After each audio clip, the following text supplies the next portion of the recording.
Kisah mengenai pertobatan sahabat Nabi yang tidak ikut perang. Namanya Ka'ab. Ya. Ka'ab bin Malik. Beliau bercerita an takhallufihi an Rasulullah SAW fi ghazwati Tabuk. Dia bercerita bahwa dia tidak jadi ikut perang, berjihad waktu perang Tabuk. Ini perang yang sangat urgen. Kok ada yang mundur gitu? Lalu Ka'ab mengatakan, lam atakhallaf an Rasulullah SAW fi ghazwatin ghazaha qat illa fi ghazwati Tabuk. Sebelumnya aku tidak pernah mangkir atau tidak pernah menghindar dari perang apapun, jihad manapun. Selalu ikut berjihad bersama Rasulullah sallallahu alaihi wasallam. Kecuali satu perang, yaitu perang Badar. Beliau belum Islam waktu itu ya. Lalu beliau mengatakan bahwa di saat mau berangkat itu dia kepikiran anak istrinya. Maka dia minta izin kepada Rasulullah. Wahai Rasulullah, izinkan aku sejenak pulang melihat rumahku. Rindu pulang kampung. Maka pulanglah dia sebentar. Pas nyampe di rumah, maklum, semua istri kan maunya suaminya di rumah, benar nggak? Ya, di rumah aja mas, gitu ya. Itu normal, manusiawi, itu dari dulu sudah begitu. Ya. Nggak nyaman kalau suaminya kelayapan kemana-mana, hatta walaupun hal-hal yang baik. Tapi beberapa keluarga saya juga heran, suaminya nongkrong di kafe nggak apa-apa. Tapi kalau suaminya pengajian baru apa-apa. Ini udah ketemu nih beberapa orang nih. Ada juga yang artis, ada juga yang mantan artis. Ada mantan artis. Ada juga orang-orang biasa. Kalau nongkrong, minum-minum, gak apa-apa sama bininya. Ya, bahkan nyabu dibiarin sama bininya. Tapi pas pengajian, gak tahu dalam pikiran istrinya apa. Saya nggak ngerti kan, nggak pernah jadi istri kita kan. Tanya aja ke ibu-ibu itu ya. Akhirnya beliau nggak tahan melihat anak istrinya ditinggal. Mulai terbayang menakuti dirinya. Ntar kalau saya mati anak istri saya gimana? Istriku jadi janda, anak-anakku menjadi yatim piatu atau yatim. Maka dia mager. Tahu mager ya? Malas gerak. Udah di rumah aja. Orang udah perang, berjihad, ternyata menang. Pulang-pulang Nabi SAW bawa harta rampasan perang. Biaya perang itu gede. Maka dihalalkan di zaman Nabi Muhammad SAW, kalau perang menang bawa harta rampasan perang. Itu sebabnya para sahabat tuh sering mengalami pacaklik, sering mengalami kemiskinan. Kenapa? Biaya perang gede. Gede sekali biaya perang itu. Sampai sekarang begitu. Amerika angkat kaki dari Irak, dari Suriah, karena hasilnya nggak ada. Suriah masih ada aja. Aljazair tumbang langsung. Apalagi negara yang hancur. Irak hancur langsung. Suriah sampai sekarang masih tahan. Isu Sunni Syiah ternyata nggak laku. Kenapa? Di sana mereka nggak memperdebatkan itu. Ternyata itu isu dibawa dari luar. Isu apa? Sunni Syiah. Itu biasa Pak, dibawa ke dalam. Itu isu yang dibawa. Ternyata orang-orang Amerika itu sudah paham. Bukan Amerika semua Pak ya, bagian-bagian intelijen mereka itu. Untuk menghancurkan umat Islam nggak perlu pakai bom. Adu aja Sunni sama Syiah. Padahal yang disebut Syiah bukan Syiah, masih Ahlus Sunnah. Cuma karena beda faham, beda satu maulid, satu nggak maulid. Itu aja beda-beda tipis aja tuh. Lalu dibuatlah data-data palsu. Oh perang beneran. Bahkan banyak yang dikirim. Saya ketemu juga mantan mujahidnya pulang Pak. Masih diterima, alhamdulillah masih diterima. Dia masih muda. Bapaknya mati di sana. Matinya bukan mati lagi perang.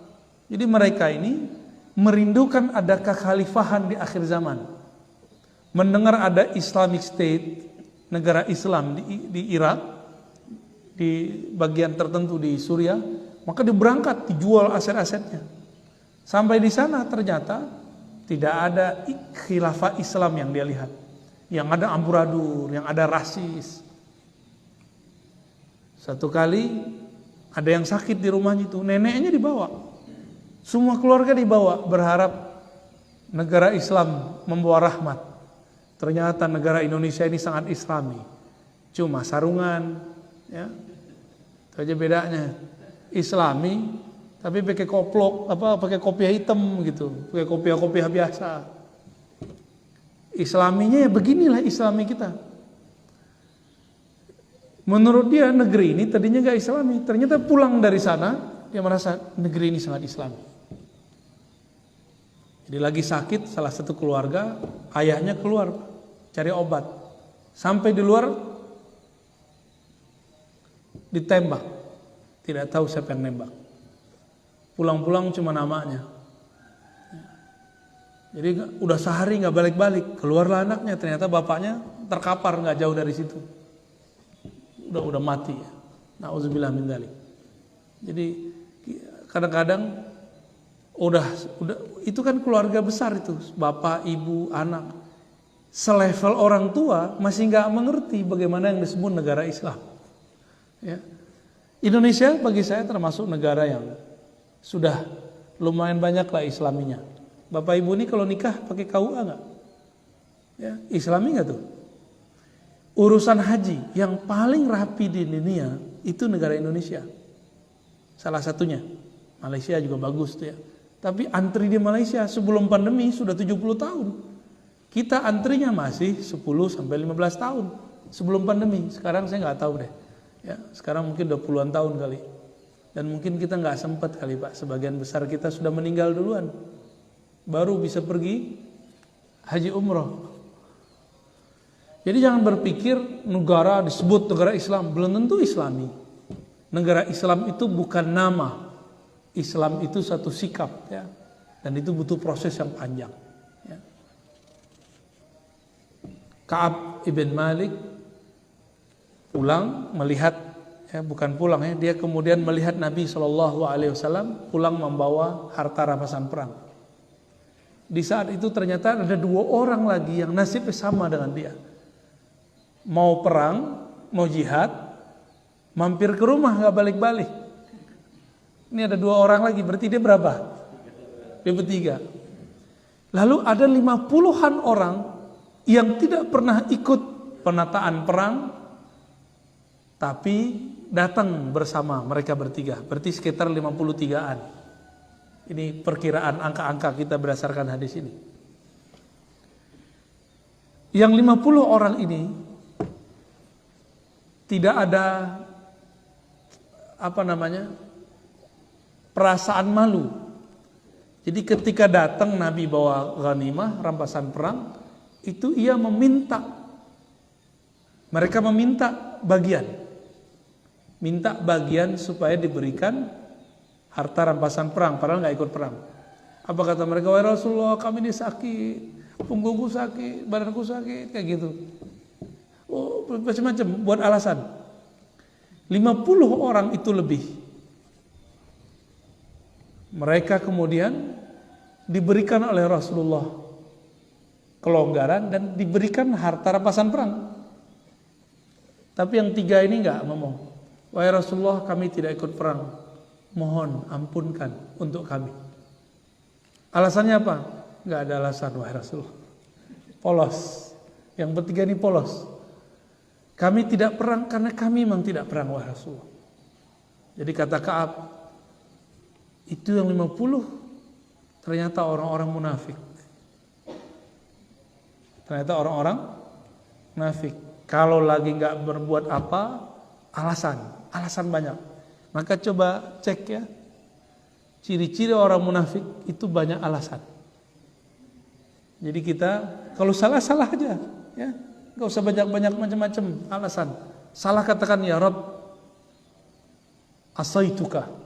Aku bermaksiat durhaka kepadamu. Kenapa? Ya karena aku seorang hamba yang bodoh, yang banyak maksiat, yang kotor. Disebut begitu aja. Gak usah kemudian kita merasa menyalahkan siapa-siapa. Ini ada artis baru taubat nyalahin musiknya. Ya. Itu kan childish, Pak. Dia yang maksiat, yang dia salahkan apa? Musik. Lah musik kan nggak bernyawa. Lebih hebat handphone kali bikin maksiat daripada musik. Kalau mau tobat sekalian dari handphone, dari TV. Benar nggak?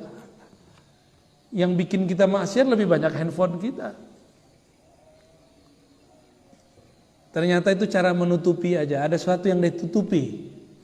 Ya. Ada orang nih tengkar. Yang dia salahin siapa? Ini suami istri nih tengkar. Ini bapak ini kan suami istri nih. Tengkar di rumah, nyalain siapa? Pasti nyalain pasangan.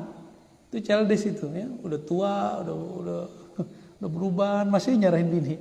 Istrinya nyarahin suaminya. Itu childish. Orang kalau lagi tengkar itu tiba-tiba jadi anak-anak. Ya. Dan secara psikologi orang kalau lagi tengkar nggak akan pernah mendengarkan kata-kata orang yang dia lagi sekolah itu.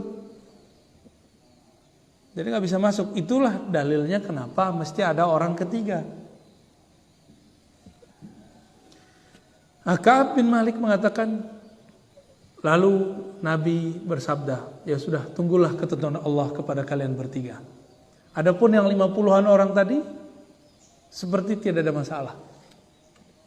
Mereka mengira Rasulullah tidak dapat wahyu, tidak bisa mengetahui isi hati orang dengan izin Allah. Rasulullah mengerti, tapi Rasulullah tidak boleh berhukum kecuali dengan hukum zahir. Jadi kita nih tahu isi hati orang, kita nggak boleh menghukumi isi hati orang. Ini Rasulullah adabnya begitu. Akhirnya 3 orang sahabat ini dipisahkan dari istrinya dan tidak disapa. Mulai dari hari pertama Nabi mengatakan tunggu ketentuan Allah untuk kalian. Ternyata wahyu belum turun-turun. Apa kata Ka'ab? Aku masih menguatkan diriku datang ke masjid. Di masjid tidak ada satupun yang jawab salamnya. Gak ada satupun yang memandangnya. Ketika Nabi ta'lim, Nabi tidak mau melihatnya. Maka dia menunduk. Di saat dia menunduk, Nabi melihatnya. Dia merasa diperhatikan Nabi. Ketika dia naik, Nabi pura-pura gak ngeliat dia. Begitulah selama hampir 40 hari. Di riwayat lain disebutkan, tapi nggak disebutkan di sini. Ka'ab ini didatangi oleh utusan kaisar atau raja Persia, kaisar Rom atau raja Persia, diminta untuk menjadi panglima di kalangan mereka. Itu surat datang, itu hari ke-40. Surat datang, dia baca, langsung dia robek. Untuk apa aku ikut memerangi Rasulullah yang sudah aku tunggu sekian hari? Ya. Maka dia robek. Di saat dia robek, terbukalah pintu langit, turunlah wahyu kepada Rasulullah Sallallahu Alaihi Wasallam, dan taubat beliau pun diterima. Ya. Faji'tu amsi hatta jalastu baina yadayhi, ya, sampai akhir. Dan dikatakan bahwa Allah menerima taubatmu wahai Ka'ab. Dan di sini terlihat bahwa taubatnya para sahabat dulu rata-rata 1 dosa 40 hari taubat. Dulu